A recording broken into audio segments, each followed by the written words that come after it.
On Sunday, June 17th, 2007, over 13 million viewers watched a mobile phone salesman win Britain's Got Talent. A man who dreamed of performing for the Queen saw his life change forever.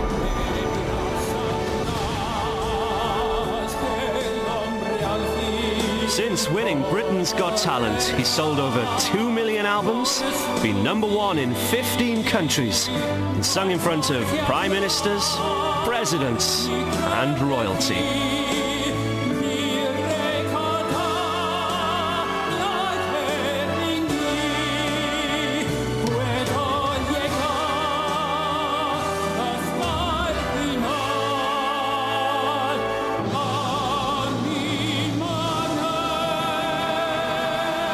This is Paul Potts by Royal Command.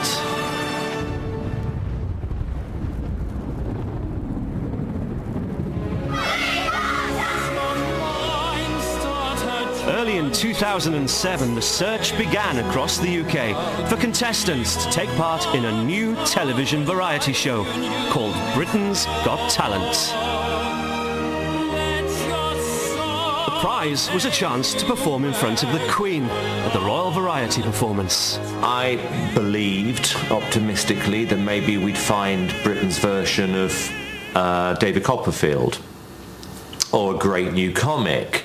I thought we'd find a star.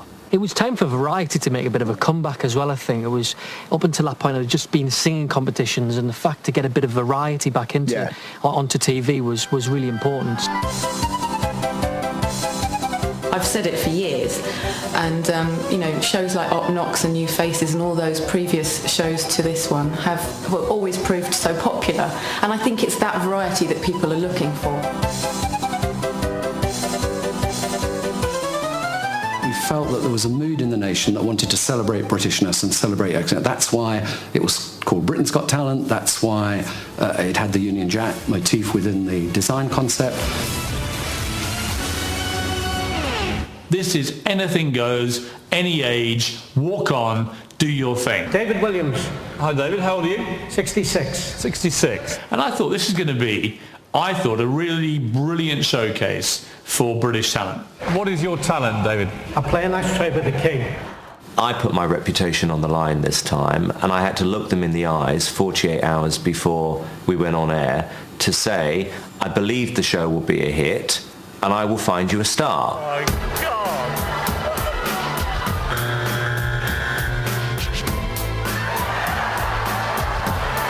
Unfortunately, it didn't work out that way on the first day.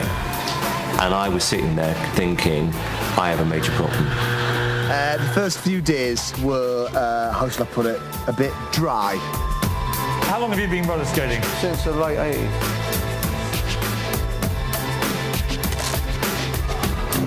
Pull his hamstring. Hamstring? Down my leg.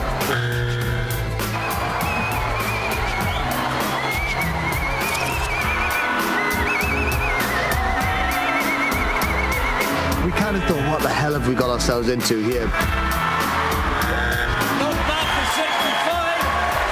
I think it's fair to say we haven't had the best of starts. Oh well, Britain hasn't got talent. See everybody, come on. Day one began to go pretty badly wrong after an hour when a procession of what I can only describe as, they weren't even half-wits, they were sort of quarter-wits. We just like the buzzers, he doesn't gun buzz.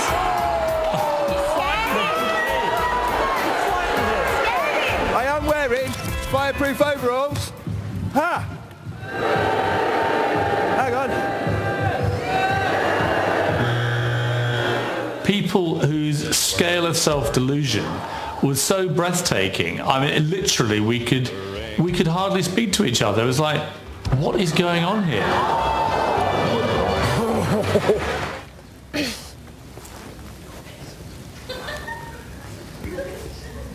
Hi, I'm Cassie Eubank. I'm a boxer. Simon's face began to disintegrate. I mean, that may be something to do with surgery that we're not aware of. And that was the only thing keeping my spirits going, was that this might be the beginning of the end of King Simon. Edward, I don't want to be rude, but it's not a talent. It's like setting fire to yourself. Today we're going to show you freestyle frisbee. Let's see it. We've been through about 4 major cities in this country, and I felt depressed. I genuinely felt depressed. Disaster. It's been a complete and utter waste of time. Oh God, I'm having the worst day so far. It's just tedious. The 60s now! All the way up! 1, 2! That's it! It's stop!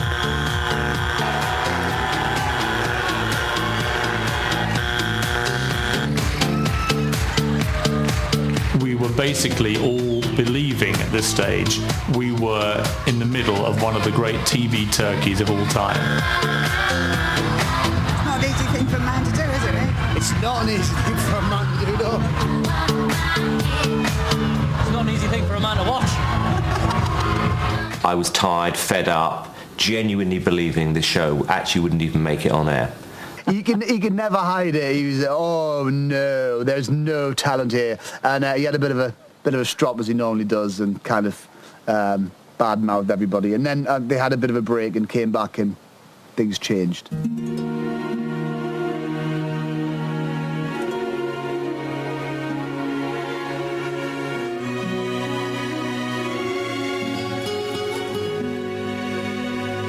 I was store manager for a mobile phone shop at the time.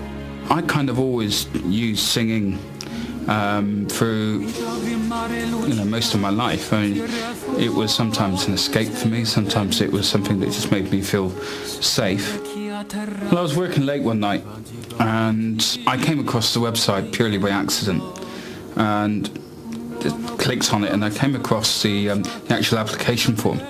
I didn't know whether I had the talent for it or whether I was too old. In the end, I flipped the coin and decided if it landed on heads, then I'd submit the application. If it landed on tails, then I'd cancel it. Looking back in hindsight, it's probably just as well it came up heads.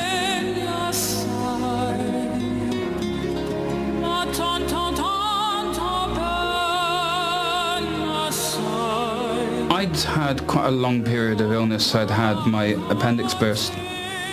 I'd been back at work 4 days. Somebody ran me off my bike, and I ended up with severe fracture to my collarbone and severe whiplash. And being out of work for around 2 years, we were actually using credit cards to pay off credit cards, and we ended up in total £38,000 in debt. We were on a payment plan at that time, so money was very scarce. It was a case of sink or swim. Somebody had to walk on stage and turn this rubbish tip, which we were now developing, into something a little bit more substantial. I'll never forget this audition for as long as I live. Here was a guy who looked very insecure, awkward-looking guy, not great teeth, terrible suit, no confidence, no real charisma. I mean, we'd seen hundreds that day, and he was just another guy, and we were kind of like talking to him. He didn't really want to talk to us very much. He was very quiet. I think he was nervous, and the audience started booing. If you're waiting to go on as well, and the act before you is not very good, and you hear the audience shouting off, off, off, off, it's not surprising that he was nervous.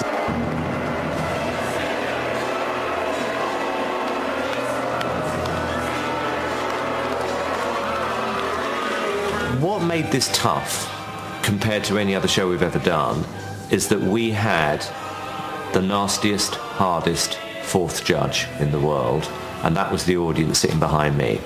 It was like a bear pit in there. This was the area I was pacing up and down behind these flats here. I remember literally pacing up and down, literally a bit like this. And then I was told by the crew that it was my turn to go on, so I walked on from here. At the point Paul Potts had come in, they were tired, restless, and they were absolutely never going to show any mercy. And they smelt blood. Let me tell you, when Paul Potts walked on stage, that audience smelt blood. On he came.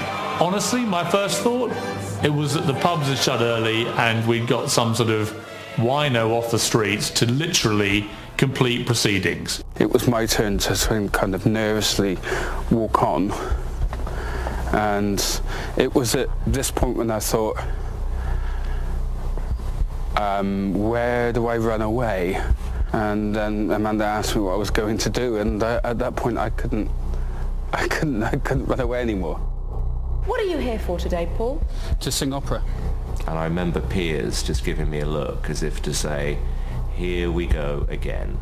Oh my God, this is the end. Okay, ready when you are.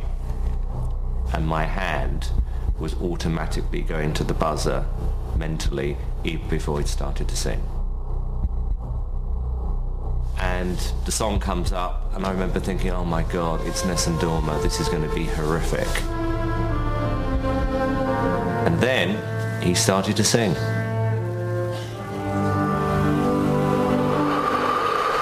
Well, when I walked on, I was quite nervous and thinking, why are you here? You know, which way's the way off? And I wasn't thinking of what the next stage was or where it would take me. I was just thinking, you know, let's get this out of the way, and, you know, that's that part of your life over. Ready when you are.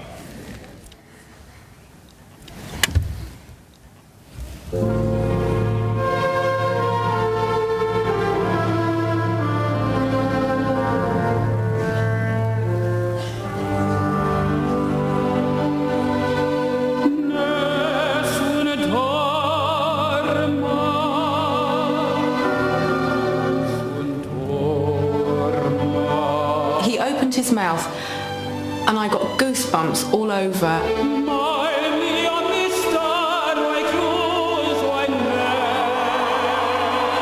Paul Potts was a fairy story right in front of your eyes.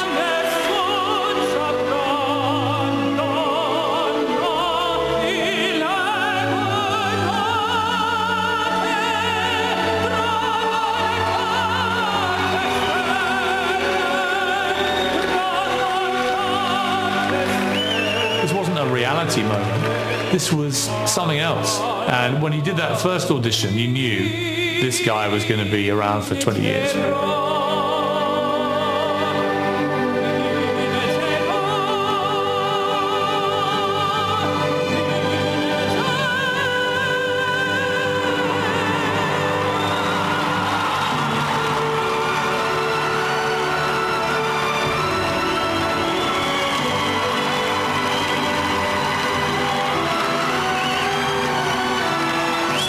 I wasn't 100% happy with it.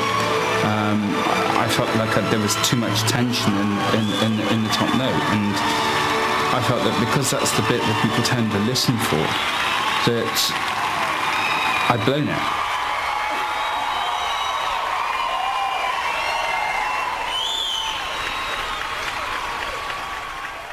I was still hoping that a trapdoor was underneath me and that somebody would press the button for it and just release me, because I was expecting to get a bit of a reaction that I might not want from Simon.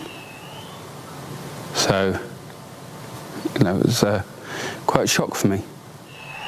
So you work at Carphone Warehouse, and you did that. I wasn't expecting that. No, neither was I. Kind of, he blew them away. I know that's the kind of thing Simon Cowell says, like, you blew me away. But he did. He surprised them all and blew them away, not just the judges, everybody.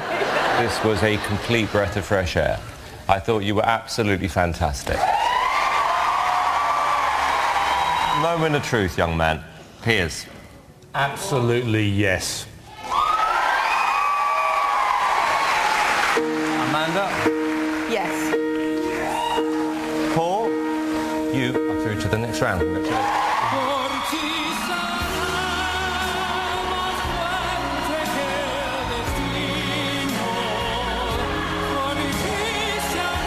And we all kind of breathed a sigh of relief and went, now we've got a show.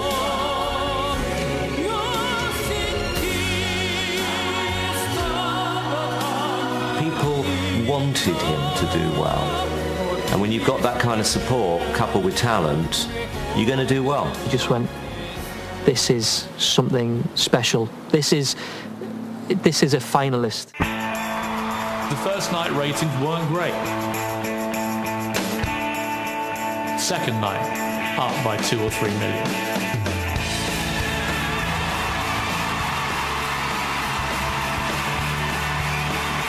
Third night, another million. The first act's gone through to the final hall pass.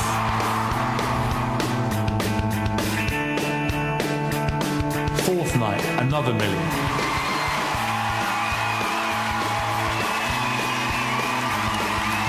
Now we didn't just have a hit, we had a mega hit. I don't know what it is about you, but every time you come on, I want you to do well. And you just did again. It was magic.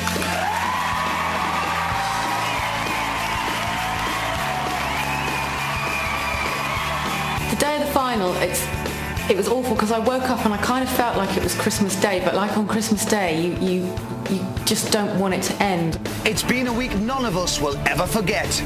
Brilliant. Unbelievable. The Born Star. Electric. Magic. Great. Perfection. Connie, I didn't like it. I loved it. We started with 50,000 acts, but now only 6 remain. It promises to be one of the biggest nights of the year. Fighting it out live for the chance to perform for the Queen or the Combat Breakers. This is our life. This is our reality. We don't want to go back to the streets. The Bar Wizards. Nothing's impossible now. Connie Talbot. This whole competition just feels like a dream and I don't want it to stop. And Paul Potts. I'm starting to feel like somebody now, and I don't want that to change. It's Sunday. It's day 9. This is the final of Britain's Got Talent. I mean, the day of the final was electrifying. By now we were getting 12, 13 million people watching. I was surprised at how big the show got.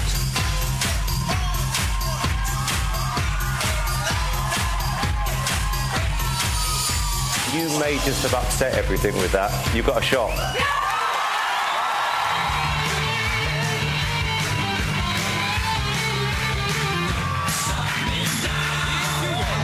You're fun, you're entertaining, you're having a great time, and this lot love you. For Paul, this wasn't going to be an easy night. The competition was fierce. Paul's biggest threat was a little 6-year-old singer called Connie.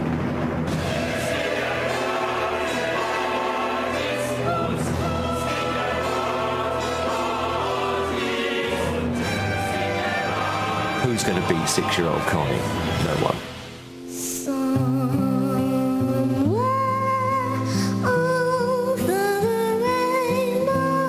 You never know with the public vote. Little sweet Connie was coming up the rear very quickly, and everyone loved Connie. Everyone was crying at Connie and her Somewhere Over the Rainbow stuff with the trembly little bottom lip.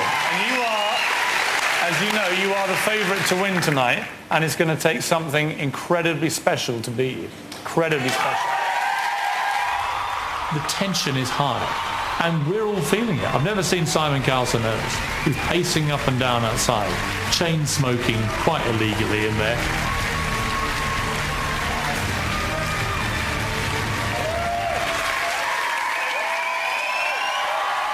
Paul Potts, if he wants to win, has got to do the performance of his life.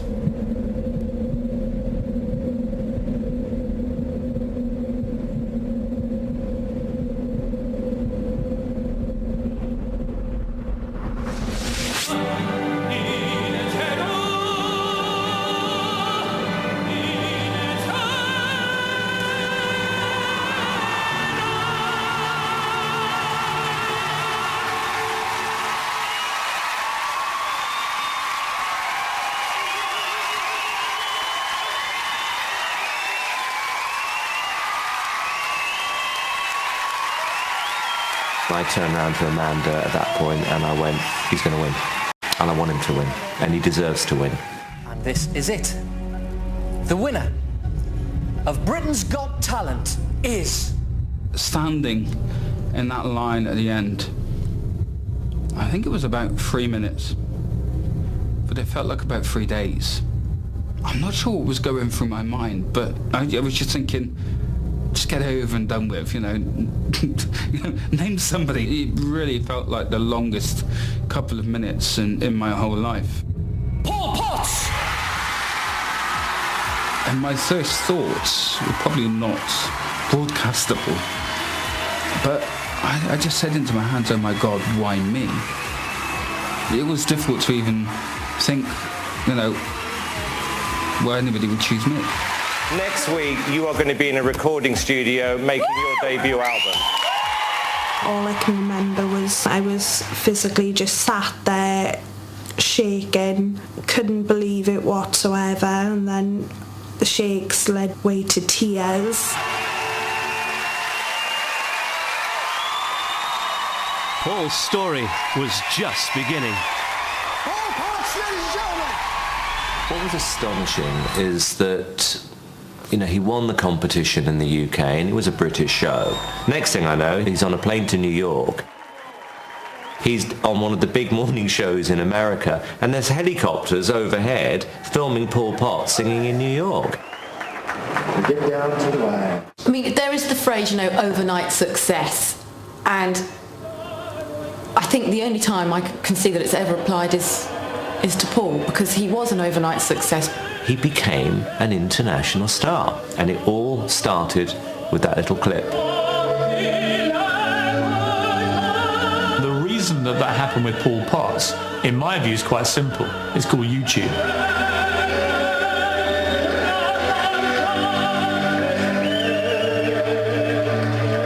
People in thousands of countries worldwide know about this little funny-teethed, crumpled bloke. 50 million people have watched this clip.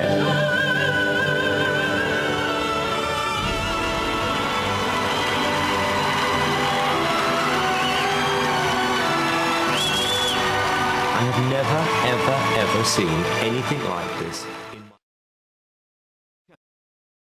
Becoming an international star, but the first place he wanted to visit was home.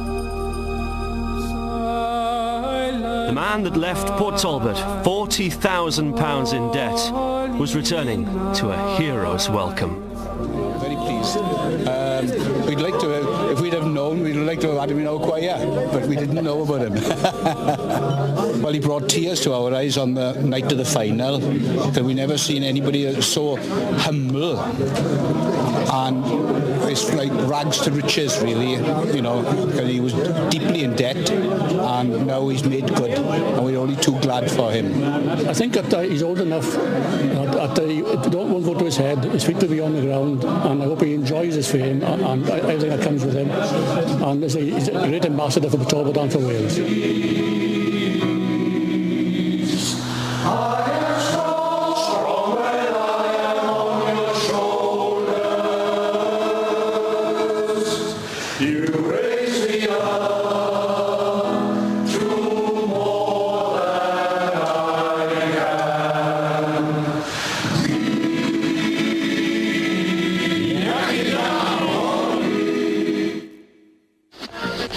Welcome our favourite son Paul Potts in his homecoming concert, his last before he embarks on a world tour. On the way to the concert, we passed my house, and it felt kind of strange.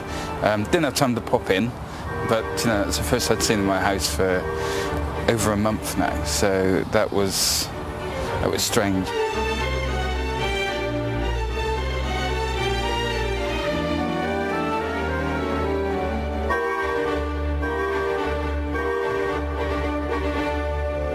I think it's a great thing for the local area.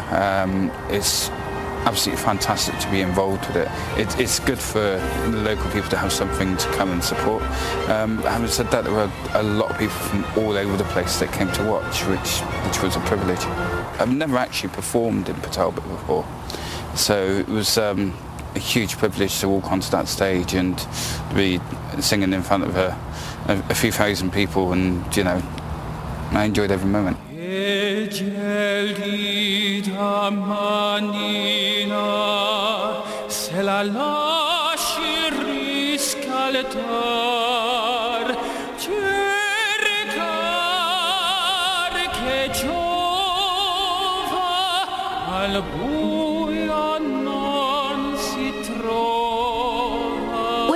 Opportunity Knocks, I think somebody on one of the shows on Opportunity Knocks won their waistcoat, and that was it.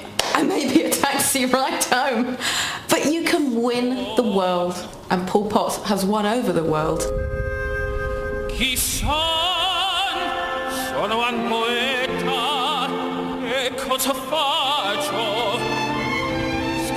And although his home will always be Port Talbot, the rest of the world was waiting.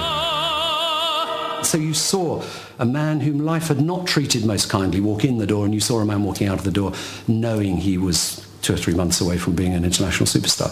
That's fantastic.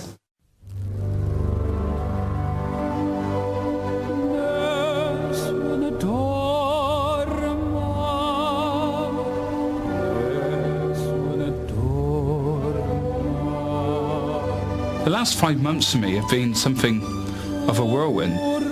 I can't understand why people like me. I don't know what it is.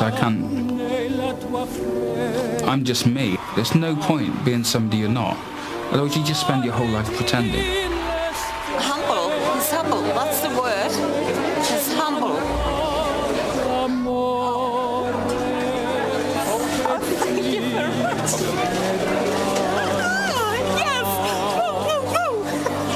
Britain's Got Talent winner Paul Potts with us now. He shot straight to #1 in the album charts this weekend with his first release, One Chance. Paul has been on tour almost solidly since winning the competition, performing in 17 countries.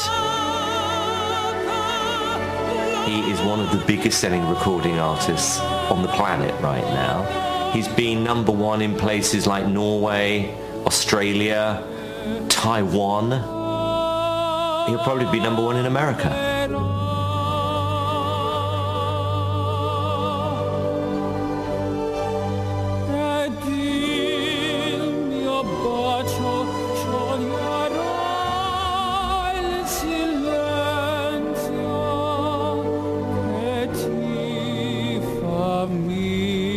You go to any place in the world now, have you heard of Paul Potts? Have you heard of Paul Potts? Yes.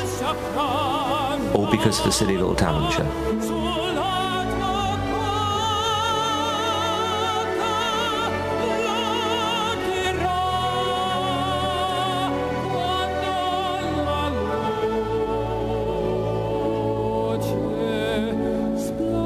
He's rolling in it. I think he's paid off all his debts, he's done everything. He'll be a star for life.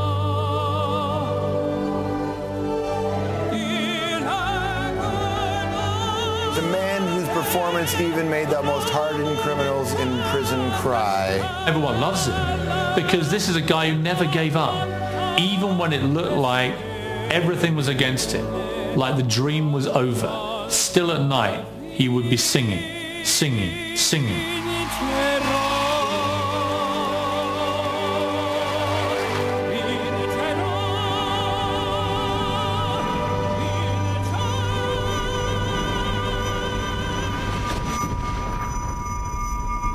I've never felt quite so complete, if you know what I mean. It's like there was the piece missing that's there, but I worry about that piece becoming incomplete again.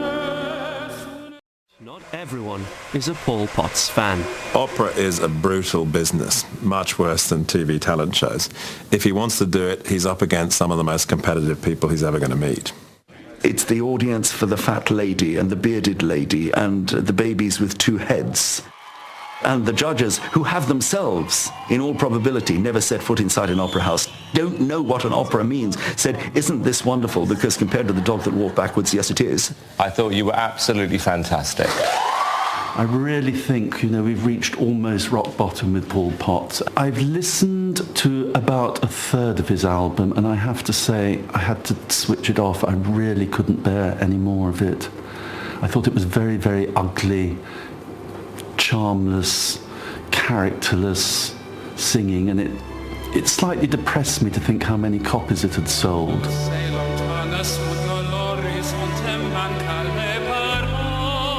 This is what makes me so cross. The operatic world can be so snobby and so highbrow, and it's completely out of touch with most of this country's needs, entertainment-wise.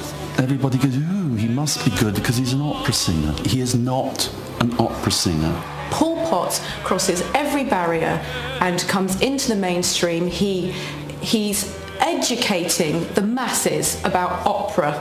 Oh, people are always saying that these people like Paul introduce people to opera. They don't introduce people to opera. Those people should shut up because I'm sure their ticket sales are going through the roof. They're not going to see a full opera on the stage. He's bringing it to the masses.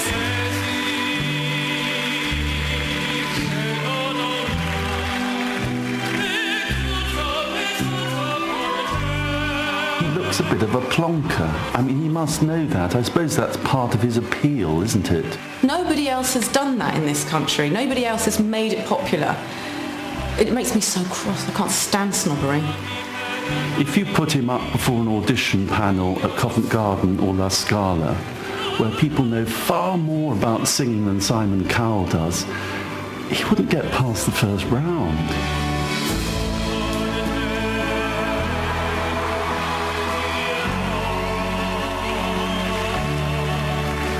I think that everybody is entitled to their opinion. I just love being able to sing. And I'm just truly humbled by the fact that there are people out there that love what I enjoy doing.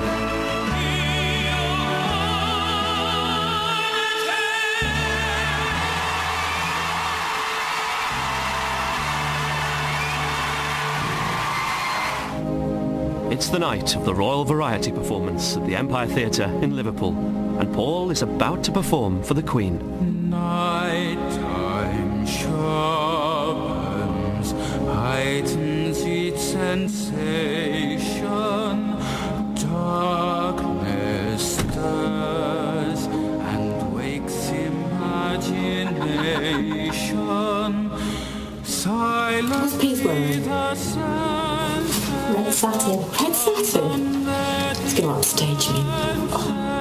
This is the big night. This is what we've all been waiting for. This is what all that misery, slogging up and down the cities of Britain was all about. This is the night of the Royal Variety Show. This is it. This is what we offered. This is the prize. This is the moment Paul Potts sings for the Queen. My knickers are literally right out of my bottom. Sorry, Mum. They are. I've got those magic... Sorry. Those magic pants on. Right.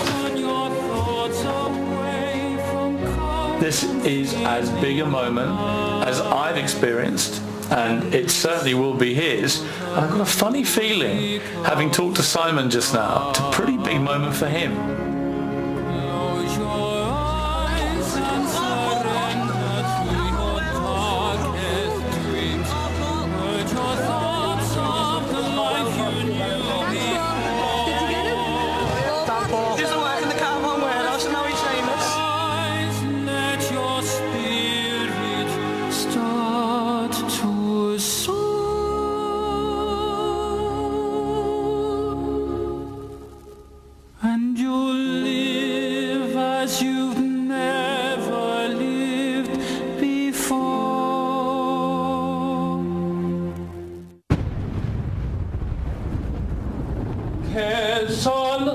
Whatever it is.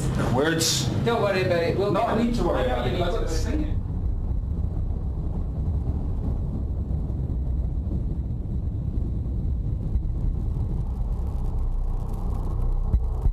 I'm deliberating right now whether I actually go up and see him or not, but I've just been told that he is absolutely petrified. I'm nervous as watching the show now, and I'm not the one who's going to be singing.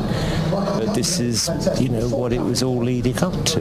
He thought he was good enough to perform in front of the royal family, and I am praying at this stage he doesn't bottle it. Give me 2 seconds. I'm just setting myself up to sing that. It's...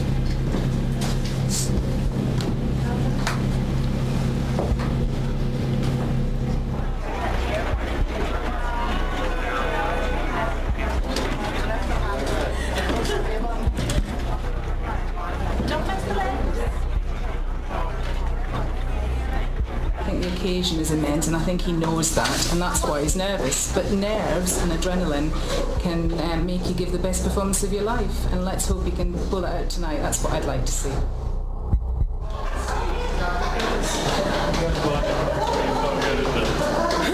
Slightly small problem. We're reading on autocue. I have no glasses, so I can't see. Only the Queen's going to be watching. We're pros, we'll do it. Yeah, Piers has been incredibly supportive. I'll take you through. I just think they're all friends. Yeah, right.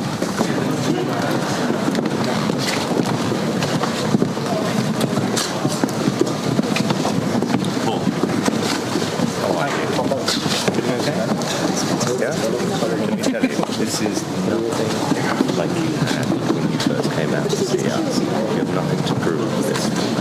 And you could do this. And I think this is going to be the highlight of the whole show. And you can do this in your sleep. Right? You can. You can. I'm nowhere near as tough as when you first came out with us. I'm more nervous now than you are. Good luck. Thank you. This is your time. Remember, he's more nervous than you are, so don't worry about it.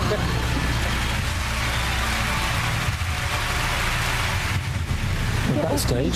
Please. I've just torn up Amanda's dress. Could have been really bad. It is really bad. Do you know how much this cost?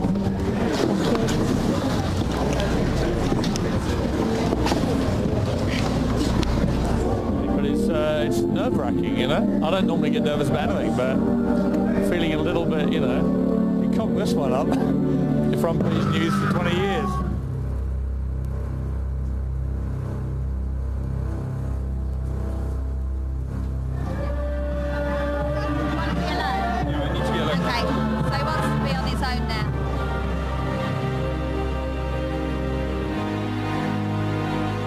If he's tense, he can't sing the song. It's as simple as that. You cannot sing this in Dorma if you're tense. He's got to put things into perspective. This is what he's wanted all of his life, and this is the chance of a lifetime. This is the most important moment of his life. The judging panel from Britain's Got Talent. The ultimate prize for the winner of Britain's Got Talent was a performance on this very special show, a performance before royalty on the most prestigious variety show on television. It's been the most incredible success story for Paul. His first album has already sold over 2 million copies, and he's been #1 in 15 different countries. Britain has got talent.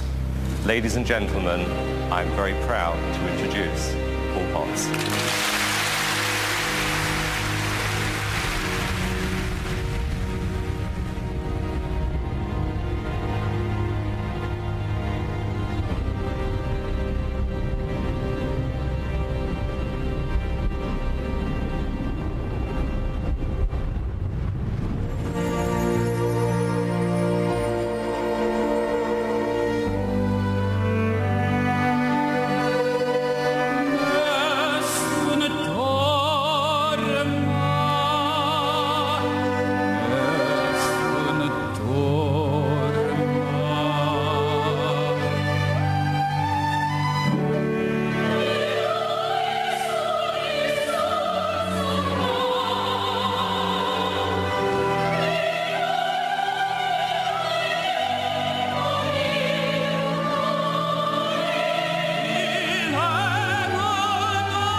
Unbelievable.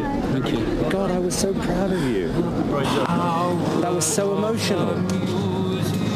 I kissed you.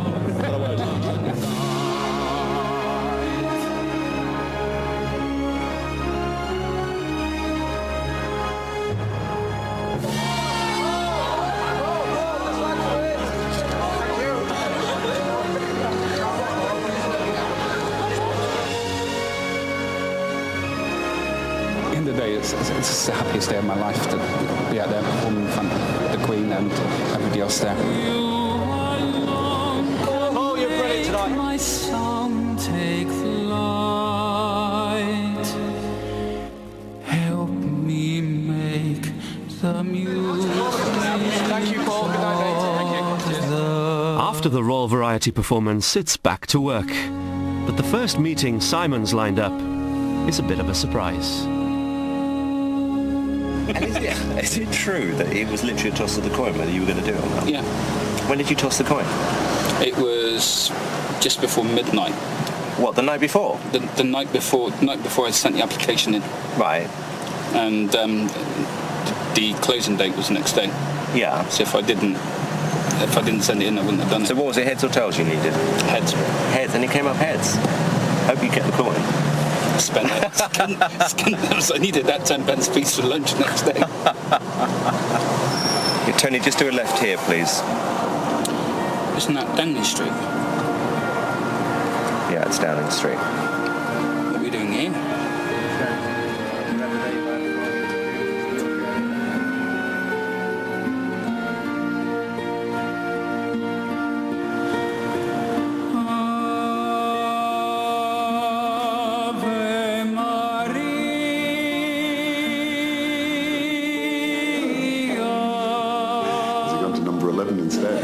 Is he decided not to come here?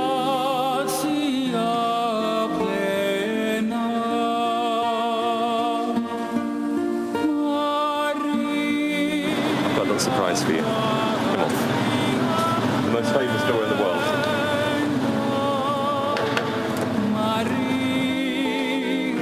Oh, come in. What a pleasure. Congratulations on everything you've done. What a success story. You've done brilliantly. Simon, welcome back. How are you? Very nice to see you. Very nice to see you. Come on, let me show you. Sorry we're late, by the way. It's great to see you. Late with traffic. Absolutely brilliant to see you. I'm sorry about the weather. Come in. Up to you. So, Paul, what a success story. You've done brilliantly for the country. Every continent. This is what I want to present you today. 2 million records sold worldwide. You didn't know that, did you? No. Isn't that incredible?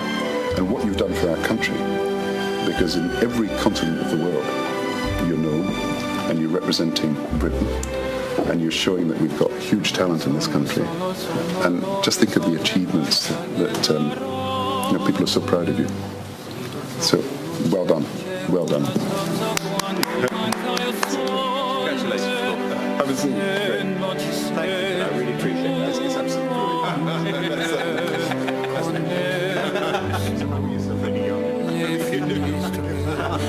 Just came down to the toss of a 10 pence piece.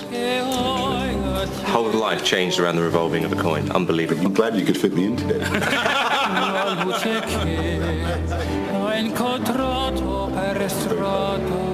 Christmas. And happy Christmas to both of you. Take care. It's great to Thank you. Totally overwhelmed by the whole experience, It's been a huge week, Sunday I performed for the Queen and now here I am at Downing Street and I've just met the Prime Minister. Crazy.